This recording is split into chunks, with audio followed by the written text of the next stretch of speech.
Šurmulys su Jėzumi. Kasdienybė su Dievu. Šiuo metu įrašau Šurmulys su Jėzumi, dalyvaudamas savo 5 tylos dienų metinėse rekolekcijose. Toks dabar mano ypatingas šurmulys. Šiomis dienomis, ateinančio sekmadienio Evangelijos ištraukos šviesoje, turėjau progą iš naujo apmąstyti, kas man yra rekolekcijos, tai mano manimu proga augti gyvenimo vienovėje. Bandysiu dalintis su jumis savo apmąstymais. Kartą Jėzus tarė savo mokiniams: eime į ramią vietą ir pailsėkime. O šventasis Morkus po Jėzaus pasiūlymo apaštalams priduria: nes daugybė žmonių ateidavo ir išeidavo ir kartais jie net neturėdavo laiko pavalgyti. Jie buvo ką tik grįžę iš misijos, kurią paruošti mokytojo skelbimą apie Dievo karalystę. Man atrodo reikšminga aiškinti, kad pasak paties evangelisto, šio pasakojimo kontekstas žmogiškojoje Jėzaus sieloje yra toks. Jis buvo neseniai sužinojęs apie savo pusbrolio ir pirmtako Jono Krikštytojo nužudymą kalėjime. Šio šurmulio su Jėzumi norėčiau Jėzaus akivaizdoje, nes jis visada mus lydi mūsų sieloje, išryškinti 2 mintis iš šios ištraukos, turėdamas fone Dievo žodį, kurį išgirsime šio 31 eilinio laiko sekmadienio atciklo Evangelijoje. Farizėjai kalba, bet nedaro. Tai reiškia, jie nėra nuoseklūs. Iš tiesų, Jėzaus įvairiais būdais mums primena, kad jis tikisi, jog gyvensime nuoseklų, o ne beprotišką gyvenimą. Jis tikisi, kad neturėsime 2 veidų ir negyvensime 2 lygiagrečių gyvenimų kaip šizofrenikai. Kad negyvensime tuo pačiu metu, sakykime, Petraičio ir Napoleono gyvenimu, arba skirtingų išorinio ir vidinio gyvenimų, tarsi tai nebūtų 2 glaudžiai susiję vieno ir to paties asmens gyvenimo aspektai. Arba, sakykime, negyventume influencerio, siūlančio visam pasauliui savo cool gyvenimo būdą ir tuo pačiu žmogaus teigiančio ar manančio: nežinau, ką daryti su savimi pačiu. Dėl to, Jėzau, noriu suvokti tavo vidinę būseną tą dieną, kada pasiūlei mokiniams: eime į ramią vietą pailsėti. Visų pirma, įsivaizduoju, Jėzau, tavo vidinį nusivylimą dėl didžiulės neteisybės, kurią įvykdė Erodas iš tuščios užgaidos Erodiados, su kuria jis dalijasi lova, bet kuri nėra jo žmona. O ta užgaida yra ne kas kita kaip nužudyti tą, kuris jai į akis pasako tiesą apie jos dvigubą gyvenimą, bet nesugeba tos tiesos pakęsti, nepiktnaudžiaudama savo galios padėtimi. Tai buvo pirmoji mintis, kurią norėjau pakomentuoti. Bet palikime nuošalyje Erodiados, kuri yra tikroji Erodo brolio žmona, nedorybės. Ir susitelkime ties Jėzaus skausmu, antrąja mintimi, kurią anksčiau paminėjau. Jėzaus skausmas yra ne tik žmogiškas, gilus ir suprantamas. Man regis, Jėzau, kad galbūt jis būtų mane palikusi tokį sulinkusi ir panirusi į neapykantos, pykčio ir nežinau ko dar būsenoje. Nes tu netekei savo pusbrolio dėl neteisingo judėjos tetrarcho bailumo. Žodžiais ir mintimis, Erodas gerbia Joną, bet darbais negerbia nei myli. Jam trūksta gyvenimo vienovės. O tai yra didelė kliūtis Dievui mūsų žmonės išgelbėti, tai provokuoja tau didelį sielos antgamtinį skausmą. Taigi galime teigti, kad Jėzus dvigubai kentėjo. Žmogiškai dėl pusbrolio netekties ir antgamtiškai dėl gyvenimo vienovės stokos. O tu, Jėzau, tuo metu neužsisklendi savyje. Tu, kitaip sakant, neužsidarei savo nelaimės vonioje, kaip netekęs vilties. Tu kaip tik tai žiūri kaip tinkama proga ištraukti savo bičiulių būrį iš sumaišties ir iš jų, sakykime, dusinančio gyvenimo žiurkeno, nesibėgiančio ratų ir bėgančio pirmin, nors niekas jo nepersekioja. Toks jaučiuosi kartais, Jėzau, pavargęs, sukilęs prieš nežinau ką, o kartais net nežinau, kaip jaučiuosi. Todėl man reikėjo praleisti šias dienas kartu su tavimi ramioje vietoje. Tai yra tavo dažnas elgesys, Jėzau. Tu ieškodavai laiko pabūti vienas su savo artimaisiais draugais, kad išaiškintum jiems daugelį dalykų. Šie tylūs pokalbiai buvo proga jiems atrasti Dievo ir žmogaus elgesio prasmę.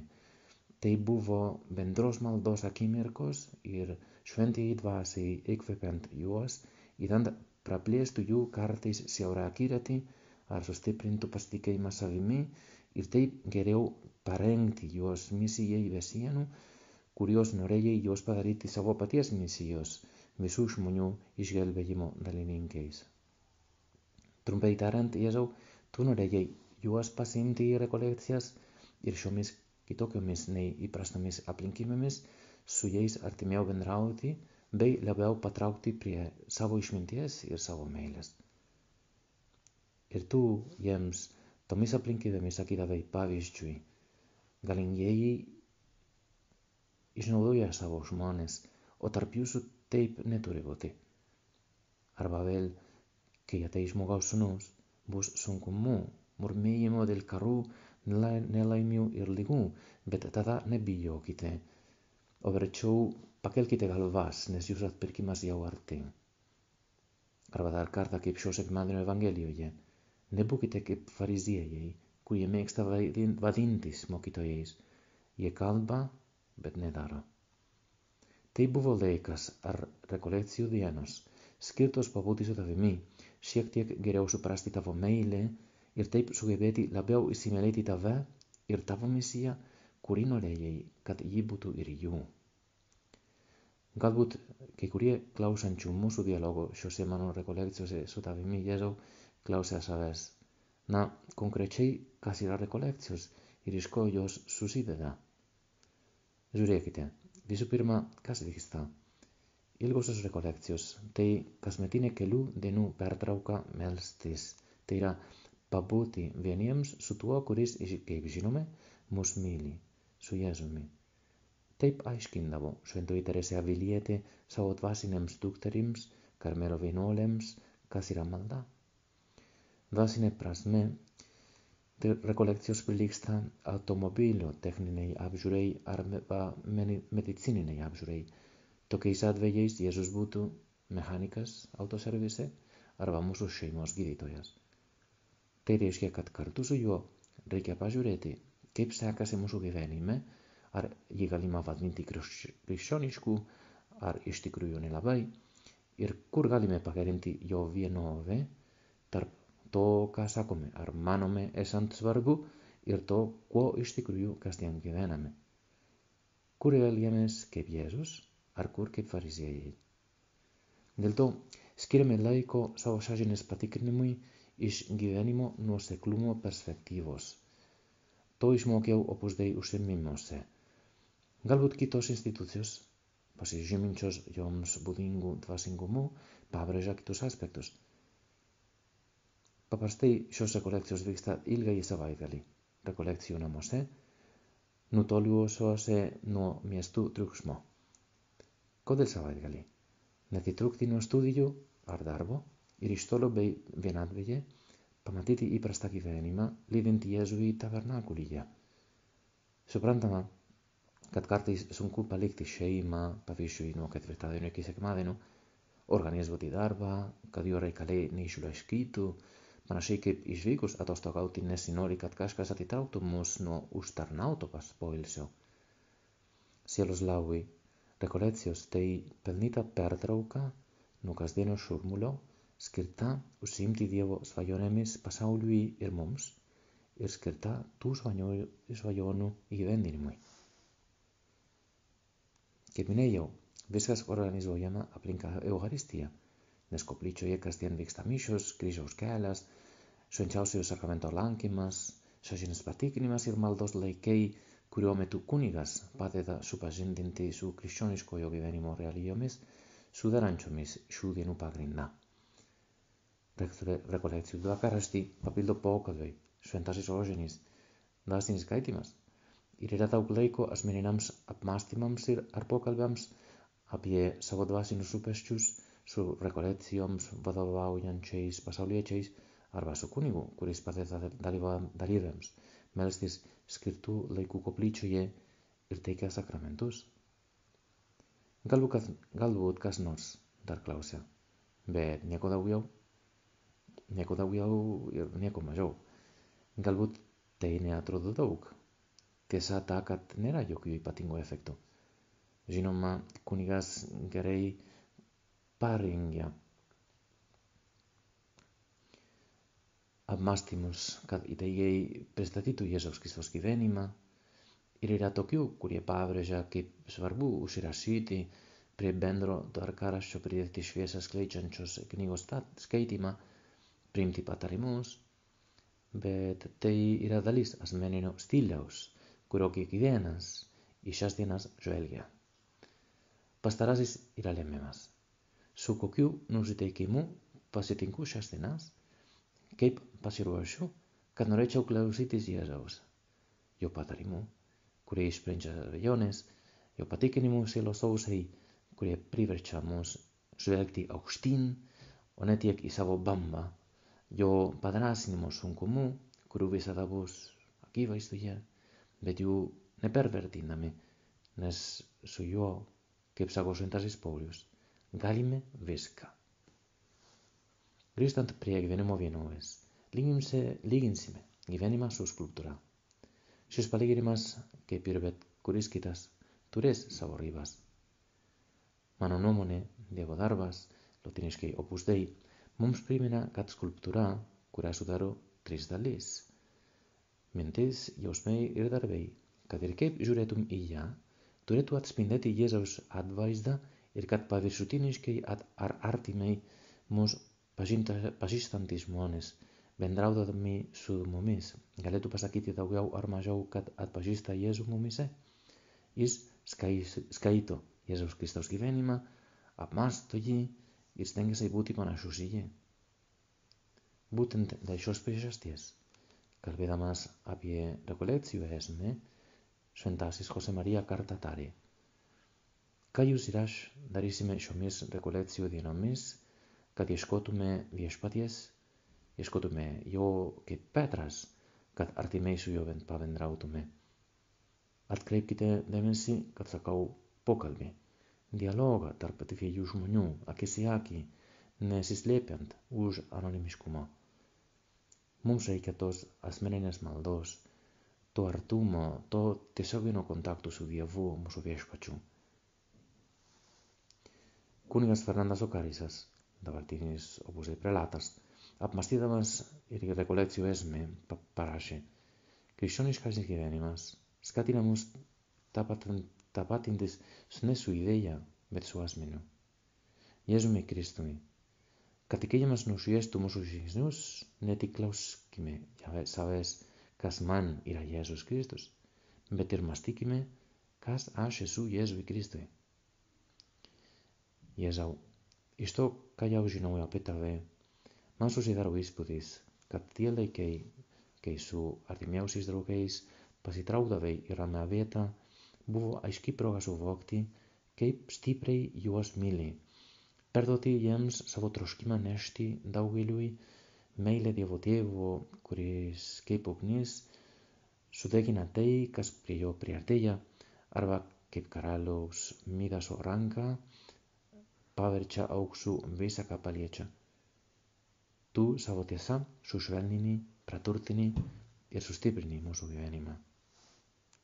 Mano nuomonė, lemiamas rekolekcijų elementas tiems, kurie gyvena kasdienybės šurmulyje, yra tai, kad Jėzus kviečia į ramią vietą, kad rekolekcijų dienomis pasaulis tylėtų. Šventoji Teresė iš Kalkutos sakė, kad tyla suteikia mums naują visų dalykų matymą. Dėl šios priežasties, rekolekcijų metu gal nereikalaujama, bet labai rekomenduojama pasninkauti nuo interneto, socialinių tinklų ir trumpųjų žinučių. Sakau, kad man atrodo lemtinga ši pauzė, trumpa, palyginti su bendra metų trukme. Tačiau verta pažymėti, jog tai, kas siūloma, nėra grįžti namo, į darbą ir taip toliau, ir ten gyventi amžinomis rekolekcijomis. Taip pat nerekomenduočiau dalyvauti kelis kartus per metus tokiuose ilgose rekolekcijose, nes manyčiau, kad taip gali susidaryti įspūdis, jog šios dvasinės patirties gausinimas lemtingai maitina mūsų tikėjimą kasdienybėje. Kadangi esame paprasti krikščionys, kuriems pavesta rūpintis laikinais dalykais, gyvenantis pasaulio viduryje, nepaliekame to pasaulio pasiteisindami Dievo artumo patyrimo. Rekolekcijų metu Dievas suteikia malonės, įkvepia mintis ir jausmus, kad labiau jį ir pasaulį mylėtume. Todėl siūlyčiau vietoje dalyvauti kelis kartus, reflektuoti ir apmąstyti iš naujo gautas mintis ir malonės, kad leistume Dievui vėl apšviesti mūsų kasdieninį gyvenimą ir tuo būdu galėtume jas pritaikyti. Gyvenant tokiamis vidinėmis nuostatomis, ši metinė pertrauka leidžia šventajai dvasiai pripildyti šviesos kiekvieną mūsų įprasto gyvenimo kampelį, profesinį darbą, šeimą ir įprastų pareigų atlikimą. Mums gali padėti popiežiaus Pranciškaus 18 metų Twitteryje paskelbti žodžiai. Tarp visų savo veiklų dažnai pamirštame esminius dalykus. Dvasinį gyvenimą, mūsų santykį su Dievu, sustokime pasimesti.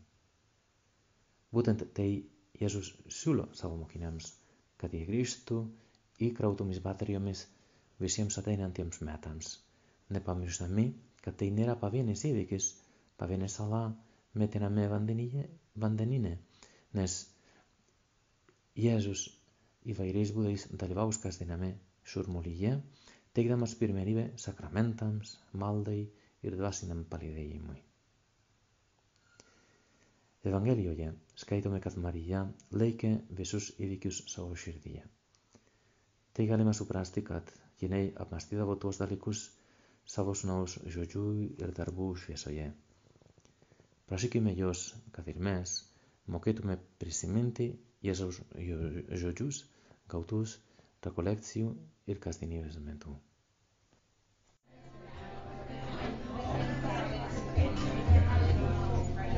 Šurmulys su Jėzumi.